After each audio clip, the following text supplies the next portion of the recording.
বিশাল বড় একটা সিন্ডিকেট, সে একাই বিশাল বড় একটা syndicate. Sabuj Munshi, Naria travels. Air ticket সিন্ডিকেটের ষড়যন্ত্রের প্রতিবাদ জানিয়েছেন association of travel agent of Bangladesh আটাবের নেতৃবৃন্দ। বুধবার বিকেলে সিলেটের আটাব কার্যালয়ে অনুষ্ঠিত এক প্রতিবাদ সভায় তারা এই প্রতিবাদ জানান। প্রতিবাদ সভায় লিখিত বক্তব্য পাঠ করেন আটাব সিলেট অঞ্চলের চেয়ারম্যান জিয়াউর রহমান খান রেজওয়ান।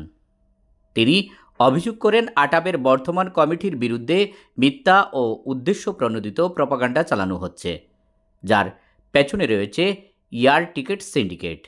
এই যে মাফিয়া যে গ্রুপটা, টিকেট সিন্ডিকেটের যে মাফিয়া গ্রুপ, এই মাফিয়া গ্রুপটা বিশেষ করে লাস্ট 10 ইয়ার্স থাকে এরা এত বড় একটা সিন্ডিকেট করে, যে সিন্ডিকেটের বিরুদ্ধে আমরা বিগত 10, 12, 15 বছর কোনো যুদ্ধ করে এলাম, কিন্তু আমরা সাকসেসফুল হইতে পারছি না। তা আলহামদুলিল্লাহ 5 আগস্ট 2024 পরে আমরা এটা সাকসেসফুল হইতে পারছি। মন্ত্রণালয় সহ বিভিন্ন সংস্থারে আমরা বুঝে দিতে পারছি প্রকৃত প্রমাণ দিয়া এই মাফিয়ারা আন্ডারওয়ার্ল্ডে বসিয়া তারা কিন্তু দালালদের দিয়া এই সিন্ডিকেটটা করে, এবং তারা বিশাল অ্যামাউন্ট ইনভেস্ট করে, এটা কোটি কোটি টাকা ইনভেস্ট করি যে অনলাইন সফরে কুক্ষিগত করিয়া তারা প্রত্যেকটা ফ্লাইটে তারা এই সিট কিনিয়া বলবে। এবং পরবর্তীতে বিশেষ করে আমার যে সিলেট, আমরা প্রবাসী অধ্যুষিত, আমরা তো কেউ এই সিন্ডিকেট করিও না, কিন্তু আমরা যাত্রীরা আজকে মিডিল ইস্টের যে কোনো জায়গায় গেলে দেখা যায় যে 1 লাখ টাকা 90 লাখ টাকার নিচে কোনো টিকিট নাই। এবং আপনার প্যান্ডামিক পরবর্তী দুবাই যাত্রী গেছে 1.5 লক্ষ টাকা ইকোনমি ক্লাসে, বাধ্য দেয় তার ভিসার টাইম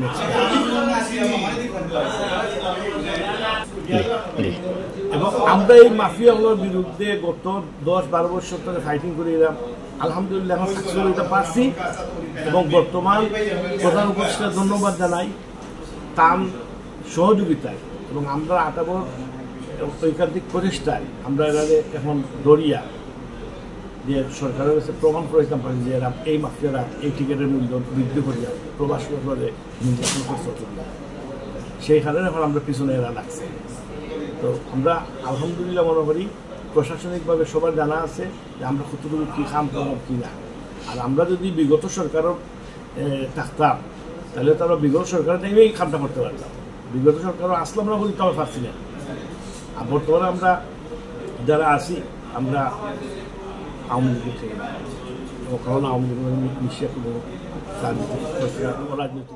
গত 26শে জানুয়ারি আটাব এক সংবাদ সম্মেলনের মাধ্যমে এয়ার টিকিটের অস্বাভাবিক দাম ও কৃত্রিম সংকটের বিষয়ে প্রতিবাদ জানিয়েছিল। এ ঘটনার পর সরকার সিন্ডিকেট ভাঙতে কার্যকর পদক্ষেপ নেয়। এতে ক্ষতিগ্রস্ত হয়ে কিছু সিন্ডিকেট সদস্য বর্তমান আটাব কমিটির বিরুদ্ধে ষড়যন্ত্র শুরু করে বলে দাবি নেতৃবৃন্দের। এই কমিটি যখন তারা এটার বিরুদ্ধে রুখে দাঁড়াচ্ছে, আপনারা তো নিজেই দেখছেন, আপনারা সাংবাদিক, এখন থেকে ফলস বুকিং দেওয়া যাবে না, পাসপোর্ট নাম্বার নাম দিতে হবে। যখন পাসপোর্ট নাম্বার নাম দিতে হবে, ফলস বুকিং এয়ারলাইন্স এবং সিন্ডিকেট যারা করে তাদের দুঃসাহসটা কমে গেছে। এই কমিটি যেটা আব্দুল সালাম আরেফিন এবং আফতিয়ার জান্নাত সালে তাদের নেতৃত্বে এই কমিটি এই সিন্ডিকেটের বিরুদ্ধে এবং এয়ারলাইন্সের বিরুদ্ধে কাজ করে যাচ্ছে। আমরা এখানে সিলেটের 250 ট্রাভেলার্সের প্রতিনিধিত্বকারী স্বনামধন্য যারা সিলেটের ব্যবসায়ী এখানে সবাই বসা, আমাদের মধ্যে দ্বিমত থাকতে পারতো এই কমিটি নিয়ে, কিন্তু কেন নাই আমাদের মধ্যে দ্বিমত? আজকে আমরা সবাই কেন চলে আসছি? এই কমিটির প্রতি আমাদের 100% আস্থা আছে যে আপনারা যারা সততা সম্বন্ধে প্রস্তুত তুলেছেন,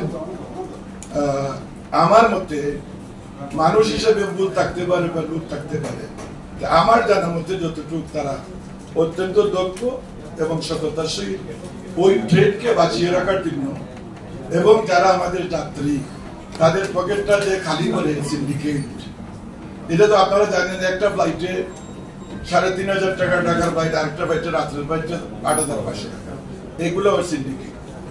এইগুলা যখন তারা ধরছে, তারা এটার বিরুদ্ধে কমিটিটাকে 2 বছর 2 বছর ইলেক্টেড, 1 বছর গেছে, প্রায় 1 বছর থাকতে এই কমিটিকে তারা প্রশাসক নিয়োগের জন্য তাদের স্বার্থ হাসিলের জন্য কাজটা করছে। আপনাদের কাছে আমাদের বক্তব্য এটাই হচ্ছে যে আমাদের এই কমিটিটা বহাল থাকবে তাদের ইলেক্টেড 2 বছরের জন্য, সম্ভবত 26 মার্চ পর্যন্ত তাদের এই কমিটির সময়সীমা, যাতে এই সিন্ডিকেট তাদের স্বার্থ হাসিলের জন্য এই কমিটিকে বিলুপ্ত করে প্রশাসক নিয়োগ না করতে পারে। এই জন্যই আপনাদেরকে আমরা আজকে ইনভাইট করি। সবাই বক্তারা জানান, বাণিজ্য মন্ত্রণালয় এক সদস্যের ভিত্তিহীন অভিযোগের প্রেক্ষিতে বর্তমান কমিটির বিরুদ্ধে কারণ দর্শানোর নোটিশ দিয়েছে, যা তারা ভিত্তিহীন ও উদ্দেশ্য প্রণোদিত বলে দাবি করে এটি প্রত্যাহারের আহ্বান জানান। আমরারই ঢাকার একজন সাধারণ সদস্য বাণিজ্য মন্ত্রণালয়ের অভিযোগ করছেন যে আমরা বর্তমান কমিটি যারা আছি, আমরা এই কমিটি বিলুপ্ত করিয়া তারা প্রশাসক বইবার লাগে তারা এটা করছে, আবেদন করছে। সেই প্রেক্ষাপটে বাণিজ্য মন্ত্রণালয়ে আমরা একটা চিঠি ইস্যু করছে এখানে প্রশাসক এবং 17 নম্বর দ্বারা দিয়া। তো এইটার বিরুদ্ধে আমরা আজকে সংবাদ সম্মেলন করেছি। আমাদের দাবি আমরা তো যে নির্বাচন করিয়া আমরা নির্বাচন করিয়া আমরা আটাব নেতৃবৃন্দ জানান, এয়ার টিকিট সিন্ডিকেট ভাঙার পাশাপাশি সরকারের সাথে সমন্বয় করে তারা সুষ্ঠু ও ন্যায্য ব্যবসার পরিবেশ নিশ্চিত করতে বদ্ধপরিকর, যে কারণে একটি স্বার্থান্বেষী মহল তাদের পিছনে প্রপাগান্ডা চালিয়ে যাচ্ছে। কোনো বিষয় না, আমরা কিন্তু এই বর্তমান আটাব কমিটির সাথে আমরা ইলেকশন করেছি বিগত 2 বছর আগে, কিন্তু উনাদের যে কার্যক্রম, উনারা আটাবের সাধারণ সদস্যদের জন্য যে কল্যাণে কাজ করছেন এবং সাধারণ সদস্যদের ভালোর জন্য যে কাজগুলো করছেন, সেই কাজের প্রতি আমরা বিশ্বাস এবং আস্থা রেখে আজকে আমাদের এই প্রোগ্রামে আমরা উপস্থিত হয়েছি এটা বলার জন্য যে এখানে যে কতিপয় ব্যক্তি যারা স্বার্থান্বেষী, যারা এই সিন্ডিকেটের সাথে জড়িত, এখানে সাধারণ আটাবের কোনো প্যানেল বা অন্য বিরোধ নেই। এখানে কতিপয় কিছু মানুষ যারা মুসলিমের এই সিন্ডিকেটটা করছে, যারা অঢের টাকার মালিক, যারা বিলিয়ন টাকা খরচ করে একটা ফ্লাইট তারা ইএমডি করে আগে বুক করে রাখছে, সেখানে আমরা সিলেটের সাধারণ যারা সদস্যরা আছি, সাধারণ আটাব মেম্বার যারা আছি, তারা সবাই ভুক্তভোগী।